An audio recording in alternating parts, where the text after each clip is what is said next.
Regarde, désormais, l'Europe a compris le coup qui était préparé contre eux, Vladimir Poutine et Donald Trump. Vous savez, après la rencontre Poutine et Trump, Trump a dit que l'Amérique ne va plus participer au conflit de Russie de Vladimir Poutine. Et c'est une grosse trahison de la part de l'OTAN contre l'Ukraine, plus précisément leur allié indéfectible, qui est M. Volodymyr Zelensky. Il est désormais abandonné à son propre sort. Ah oui, le propre sort de l'Ukraine repose désormais sur les mains des Ukrainiens et de Volodymyr Zelensky. Les hauts cadres militaires de l'OTAN viennent de décider de ne pas participer à une garantie de sécurité sur le sol ukrainien, mandaté avec le cachet de l'OTAN et la signature de l'OTAN. Donc, une mission otanienne avec le cachet et la signature de l'OTAN. Mais pourquoi ce revirement brusque à ce moment très précis où Volodymyr Zelensky a besoin des otaniens sur leur sol, où Volodymyr Zelensky a besoin des cachets de l'OTAN? On a vu des séances de réunion, on a vu des rencontres de l'OTAN. Mais aujourd'hui, l'OTAN fait part à Zelensky qu'ils ne participeront pas à une garantie de sécurité mandatée, signée avec le cachet de l'OTAN. Mais qu'est-ce qui se cache derrière? On doit chercher à savoir qu'est-ce qui se cache derrière. Mesdames, Mesdemoiselles et Messieurs, alors permettez-moi de vous donner l'annonce officielle. Nous allons décortiquer pièce par pièce cette vidéoconférence. Mais je vous prie, mesdames et messieurs, de mettre suffisamment de likes. Mettez beaucoup de likes parce que c'est ce que Volodymyr Zelensky cherchait. Partagez la vidéoconférence au maximum. Abonnez-vous pour ne plus perdre la page, ne plus rater nos prochaines vidéos d'actualité. C'est très simple, ça ne vous coûte rien. N'hésitez pas à mettre vos avis en commentaire.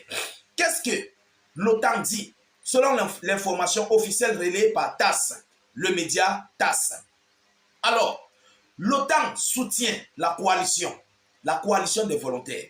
L'OTAN soutient la coalition des volontaires et étudie les modalités pour garantir la sécurité de l'Ukraine. Ils étudient les modalités pour garantir la sécurité de l'Ukraine, mais ne participera pas directement à l'élaboration de tels plans, rapporte l'agence ANSA. Mesdames et messieurs, lorsque vous-même vous entendez ça, bon, comment ça sonne dans vos oreilles? Vous élaborez des plans, vous élaborez des projets avec les chefs d'état-major de l'OTAN qui eux-mêmes disent l'OTAN élabore. On ne parle pas de l'Europe élabore ou bien tel pays élabore. On dit l'OTAN élabore des projets, des plans, mais ne participera pas. On va y aller, on va y arriver. Nous allons décortiquer.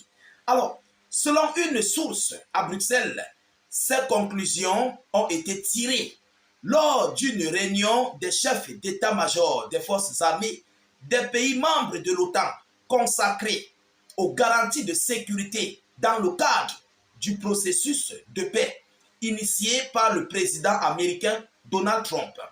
Il dit, je cite, « Toute initiative des alliés dans ce domaine doit, selon l'interlocuteur, respecter les plans de défense de l'OTAN et ne pas les compromettre. » Ils doivent respecter les plans de l'OTAN et ne pas les compromettre. Mesdames, Mesdemoiselles et Messieurs, fin de citation. Nous allons décortiquer ce qui se passe. Alors, vous savez que les OTANiens veulent mettre l'Ukraine dans l'OTAN. Mais comment à la dernière minute, où la situation est chaude et brûlante, on vient nous dire que l'OTAN ne participera pas. Et c'est l'OTAN qui élabore les projets. Donc, vous venez chercher quoi? Laissez les pays d'Europe. On va encore mieux comprendre que bon, l'Union européenne, les pays, les chefs d'état-major de l'Union, ce sont les chefs d'état-major de l'OTAN. Qui dit? Les chefs d'état-major de l'OTAN parlent de l'OTAN. La stratégie n'est pas le papier. La stratégie n'est pas le cachet. La stratégie vient de l'OTAN. Tous les pays réunis, toute la coalition réunie. Ça, c'est de un. Vous comprenez? Alors, si l'OTAN donne des idéologies avec les multiples chefs d'état-major, parce que ce n'est pas tous les pays de l'OTAN qui sont dans l'Union européenne, alors ça veut dire qu'il y a une coalition d'idéologies pour mettre sur pied une garantie de sécurité à l'Ukraine. Premièrement, c'est déjà une première participation de l'OTAN dans ce conflit, ou bien dans cette garantie de sécurité. Deuxièmement, l'OTAN ne peut pas dire ouvertement à la Fédération de Russie qu'elle participera, mais ils vont participer. Même si il faut cacheter, il faut signer les documents secrets, les garder confidentiels. Mais sur le terrain, on dira que ce sont des pays volontaires. Vous comprenez? On dira que ce sont des pays volontaires qui participent au soutien de l'Ukraine dans ces garanties de sécurité. On ne dira pas que c'est l'OTAN, non. Mais ça serait signé, cacheté, gardé confidentiel pour ne pas faire à ce que la Russie se lève brusquement et dise officiellement que bon, l'OTAN a officiellement intégré le sol ukrainien. Voilà où ils veulent cacher la chose. Voilà où ils sont en train de vouloir dévier. Mais en réalité, l'OTAN va participer. L'OTAN va envoyer ses hommes officiellement. Mais juste qu'ils n'auront pas le cachet, comment on appelle ça, les insignes de l'OTAN sur leur tenue.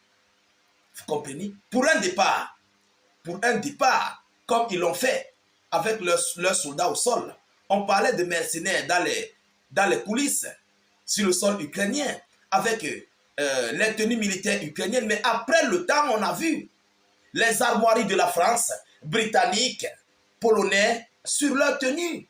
Ça serait le même scénario. Je ne sais pas si je me fais erreur. Je ne sais pas si c'est moi seul qui a déjà vu ces insignes sur leurs soldats, sur le sol ukrainien. Au départ, il n'y en avait pas. Ils cachaient. Mais avec le temps, mesdames, mesdemoiselles et messieurs, ça apparaissait. Vous comprenez? Ce qui revient à dire quoi? C'est du folklore. Ça, c'est du n'importe quoi que les Otaniens sont en train de raconter là. Oui, c'est du n'importe quoi. Juste pour brouiller les pistes officielles de l'OTAN face à la Fédération de Russie. C'est pourquoi ils font ce genre d'annonce.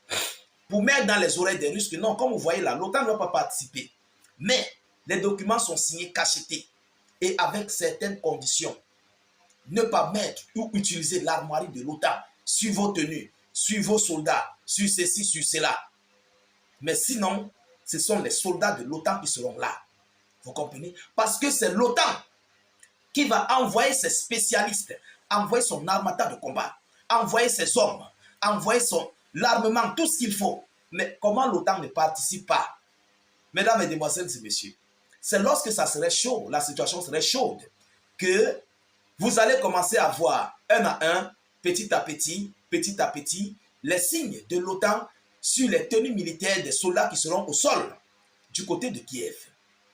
Mesdames, mesdemoiselles et messieurs, entre-temps, ils savent que l'Ukraine ne fait pas partie de l'OTAN. Donc, une telle pareille opération, un tel pareil scénario, avec les insignes, les logos de l'OTAN sur le sol ukrainien, c'est une grosse provocation. Ça serait une grosse provocation contre la Fédération de Russie.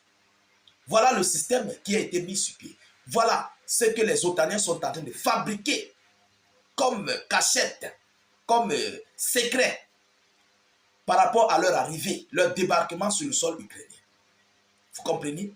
Pour ne pas dire à la Russie ouvertement que nous sommes là, officiellement. Et la voix officielle montre directement l'engagement de l'OTAN dans ce conflit. Oui, là, ils veulent dire à Poutine que nous sommes désormais